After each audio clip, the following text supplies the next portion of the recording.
Hi, I'm Barbara Kaufman, co-author with Tony Rose of the book Gashes on the Face of Heaven. Gashes on the Face of Heaven examines the Lincoln assassination in a different way, that maybe someone in the presidential box was an unwitting pawn in the assassination.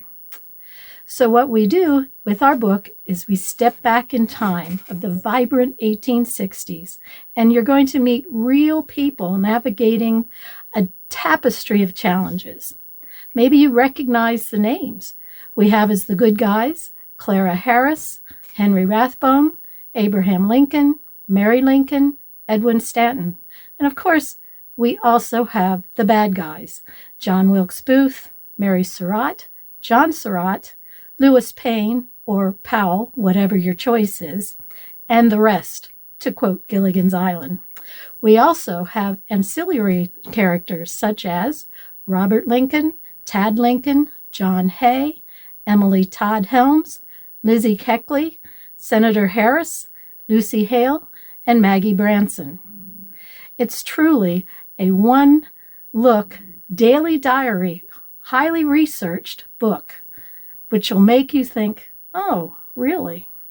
Today, I'm going to center on Mary Todd Lincoln. In my opinion, Mary Todd Lincoln has had a bad rap all her life. Not only then, but even today. Did you know Mary Todd Lincoln actually coined the phrase First Lady? Because she didn't know what to call herself, and that was the title she came up with.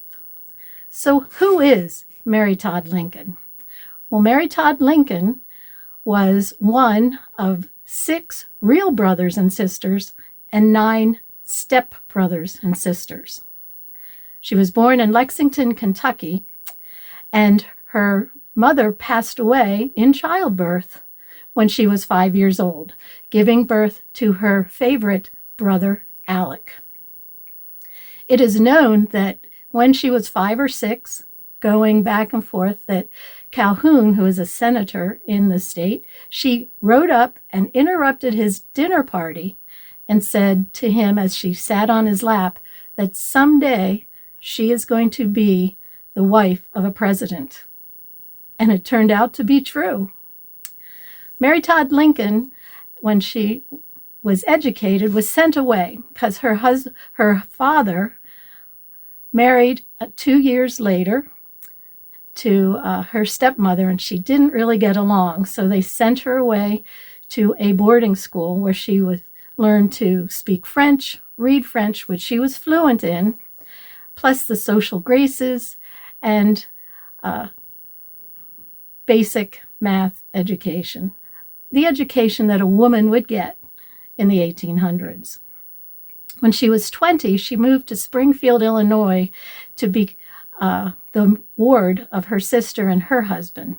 It was there that they realized that she really had acumen for politics, socializing, and she became one of the belles of the balls in the Springfield social circuit. To that end, she met an aspiring attorney by the name of Abraham Lincoln, and she was also dating Stephen Douglas, 2 that kind of had a debate going amongst themselves. But she was the one that pushed Lincoln once they got married, and it was a rocky start. They were engaged, they broke up for 1.5 years, and then he met her brother-in-law again, and they were both pining away for each other, and they had a quick spur-of-the-moment wedding at her sister's house. So she helped push him into the House of Representatives and later got him the presidency because she knew the people to talk to and she knew how to push her husband to get his aspirations. They come to the White House, or Executive Mansion in those days, with 3 sons. They had Robert first. They had Willie was second, but Willie passed away when he was 2.5 years old. They had, Eddie passed away. It was Robert, Eddie, who was named after Edwin Baker, one of their favorite men that they liked, Willie, who actually passed away in 1862 from typhoid, because Washington, D.C. was built on a marsh, and Tad. Tad later died when he was 18 years old, way after the assassination.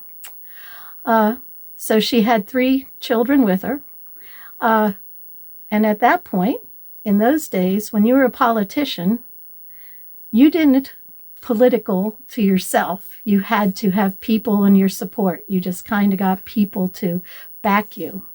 And Mary was expert at bringing people together. In fact, she got Charles Sumner, who was a big abolitionist, to be in Lincoln's back Lincoln. So let's look at what Mary Lincoln went through. Number 1, she was vilified by the South because she felt that she was a traitor, and she was scared by the people of the North because they thought she was a spy. Mix with that of all those 16 brothers and sisters, both step and real, 8 of them went against her husband because they all went to different parts of the Confederacy, fighting for them. So she knew that at any chance she might have her siblings come and try and disparage her and her husband. As a person in Washington, D.C., she was actually looking for clothing and met Elizabeth Keckley. Elizabeth Keckley had her own modiste shop, which is, in those days, seamstress, fancy name. She was an escaped slave who she wasn't escaped. She bought her way out of slavery and came north to Washington, D.C. In Washington, not only did she start her own business, which we'll get to at another time, but she also helped do the Freedmen's Association, where all the escaped slaves who were coming into Washington, she would help feed and take care of them, which Mary Lincoln also did. Mary Lincoln was not one to tell people the good things that she did. She was chastised in the press many times for extravagancies, such as redecorating the Washington mansion, which in 1862, on January 1st, when they opened up the mansion to meet the president and his wife, and it was just open doors, anybody could come, they all started to rip the curtains down, taking furniture. People were just taking the White House apart to have some kind of memento that they could take with them. Wouldn't you want to redo your house after something like that happens? Which is what Mary did. She was also one who liked to have different dresses. Now, you have to remember in those days, the mores were that if you had an afternoon event, you wore one dress, and if you had an evening event, you wore a different dress. So she needed different things in order to keep her social life going and helping Lincoln in his endeavors to be president and stay president. She was exquisite at making those contacts. But on the other hand, Abraham Lincoln had at least 16 attempts on his life that we know about, and people were always writing threatening letters to him. And Mary Todd Lincoln, on July 2nd, 1863, was one of the people that suffered from one of those assassination attempts. He had left early in the morning to go find out what some kind of battle that was happening in Pennsylvania, aka Gettysburg, and she took the carriage to go to Washington because she had to plan for the party that was going to be held July 4th on the lawn of the White House, which was open to anybody. As she drove from Soldiers Home, which is north of Washington, D.C., the carriage came around a curve, and the seat where the carriage driver was fell apart, and he jumped off or fell off, and the horses took off, and Mary was thrown from the carriage, hitting her head on a rock, passed her out for she does not know, or nobody knows how long, until a couple came by, found her, and took her to the local Army military hospital where she was examined. Cut was cleaned, it was bound up, she got up, and they took her back to the White House. Now, in those days, there was nothing known about x-rays or concussions. So think about it. She came back, got herself cleaned up, and she started planning this July 4th event and kept going.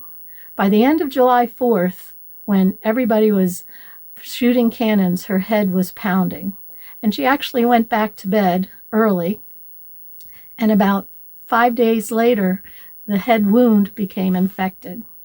Now, Abraham Lincoln and his assistant went out and examined that carriage and found out that the bolts had been sliced off very neatly, and they really surmised that it was an attempt on his life, because they did not know who would go on that carriage. So those are some of the things when everybody says that Mary went batshit crazy on a lot of times, that maybe she did have some polar disabilities, but to have a concussion and to go through all that years later, she was getting massive headaches. So there's more to come in the future, that we will learn more about Mary Lincoln, some that are surprising, and I hope you'll enjoy Gashes on the Face of Heaven as we come back to all the different characters that you might know or might not. Thanks for viewing.